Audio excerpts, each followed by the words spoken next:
إن الله وملائكته يصلون على النبي يا أيها الذين آمنوا صلوا عليه وسلموا تسليما.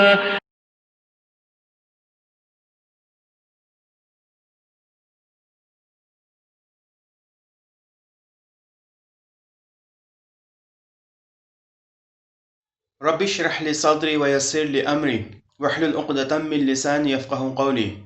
الحمد لله رب العالمين والصلاة والسلام على رسوله الأمين اما بعد. السلام علیکم ورحمۃ اللہ وبرکاتہ.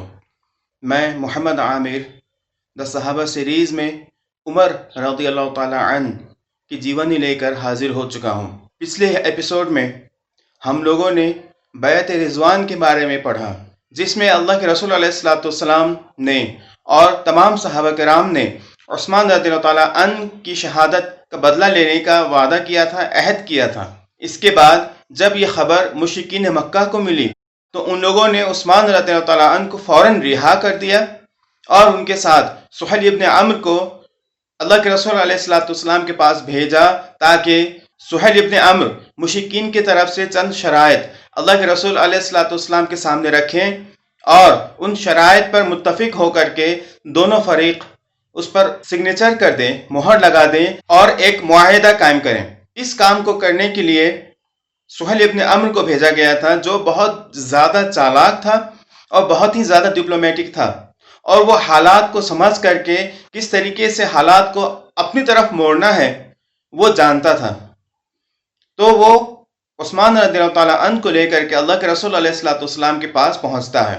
اللہ کے رسول علیہ السلام اور سہیل ابن عمرو کے درمیان بات چیت ہوتی ہے اور دونوں فریق چند شرائط پر راضی ہو جاتے ہیں اور اس عہد پر دونوں فریق کو مہر لگانا ہوتا ہے. تو وہ چند شرائط اس طرح ہیں. اب 10 سالوں کے لیے مسلمان اور قریش کے درمیان کوئی جنگ نہیں ہوگی. اگر کوئی قبیلہ یا کوئی انسان دونوں گروہ میں سے جس گروہ کے ساتھ ہونا چاہے وہ ہو سکتا ہے. اگر کوئی شخص مکہ سے مدینہ جاتا ہے تو مدینہ والے اس شخص کو لوٹا دیں گے، اور اگر کوئی شخص مدینہ سے مکہ جاتا ہے تو اس شخص کو نہیں لوٹایا جائے گا. اس سال مسلمان لوٹ جائیں گے، مکہ کے اندر داخل نہیں ہوں گے اور عمرہ بھی نہیں کریں گے. ٹھیک 1 سال بعد مسلمانوں کے لیے 3 دن کے لیے مکہ خالی کر دیا جائے گا، اور جو مشرکین وہاں موجود ہیں وہ پہاڑوں میں جا کر کے بس جائیں گے اور 3 دن کے بھیتر مسلمان اپنے عمرہ کو مکمل کر لیں.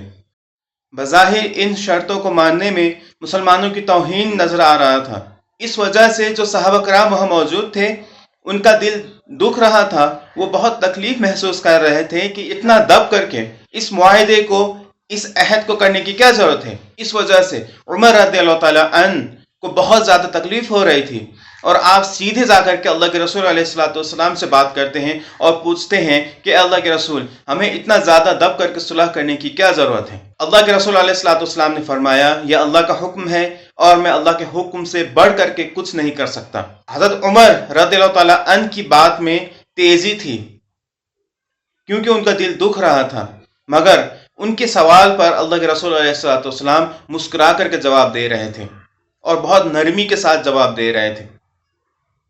اس کے بعد عمر رضی اللہ تعالیٰ عنہ نے کچھ نہیں کہا اور آپ جا کر کے ابو بکر صدیق رضی اللہ تعالیٰ عنہ سے ملے اور ان کے سامنے میں انہوں نے یہی بات کہی.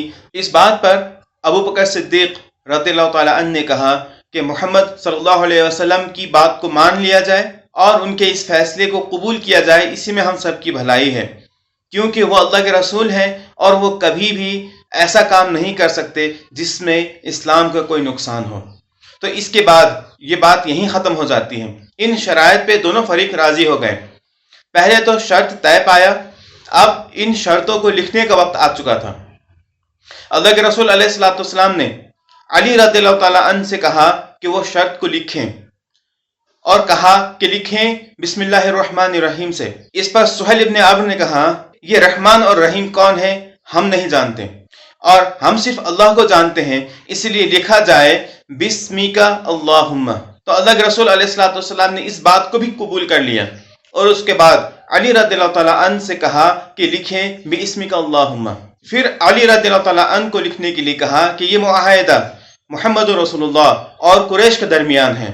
اس پر بھی سہیل ابن عمرو نے اعتراض کیا اور کہا کہ اگر ہم آپ کو رسول مانتے تو پھر جھگڑا ہی نہیں تھا، ہم آپ کو رسول مانتے ہی نہیں ہیں، اس لیے رسول اللہ ہٹا دیا جائے اور اس کی جگہ محمد ابن عبداللہ لکھا جائے۔ پھر اللہ کے رسول علیہ الصلوۃ والسلام نے علی رضی اللہ تعالیٰ عنہ کو حکم دیا کہ وہ رسول اللہ کو مٹا کر کے ابن عبداللہ لکھ دیں۔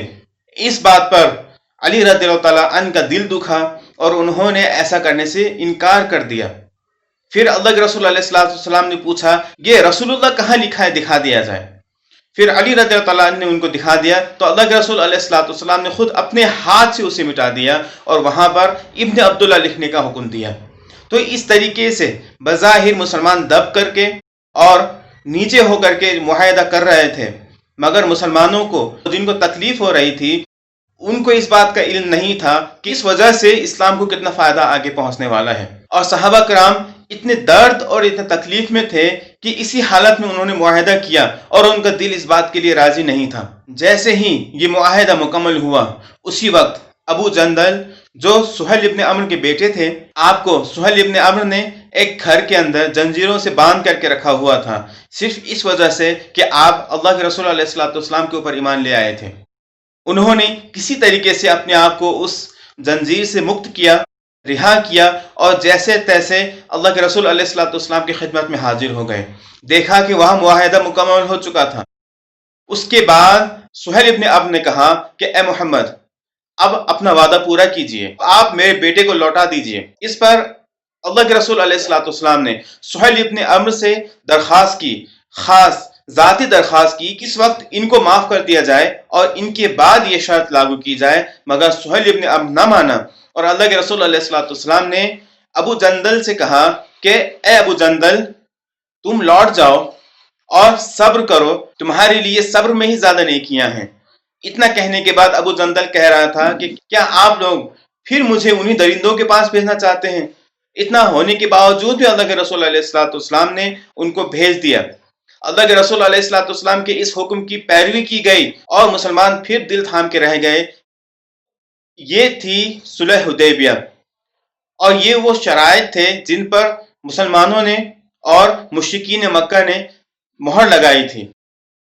اس صلح کے ہونے کے بعد اللہ کے رسول علیہ الصلوۃ والسلام نے تمام مسلمانوں سے یہ کہا کہ وہ لوگ احرام کھول دیں اور جو جانور ساتھ لے کر کے آئے ہیں ان جانوروں کو قربان کر دیں۔ اتنا کہنے کے باوجود بھی کوئی شخص کھڑا نہیں ہوا اور کسی نے بھی احرام نہیں کھولا۔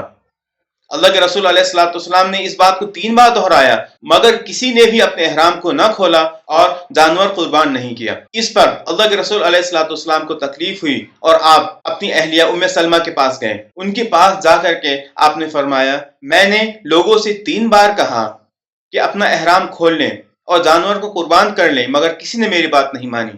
اس پر ام سلمہ رضی اللہ تعالیٰ عنہا نے اللہ کے رسول علیہ الصلوۃ والسلام کو ایک مشورہ دیا اور کہا کہ اے اللہ کے رسول پہلے آپ اپنا احرام کھول لیجئے اور جانور قربان کر لیجئے، آپ کو دیکھ کر کے باقی لوگ بھی اس کام کو کر لیں گے۔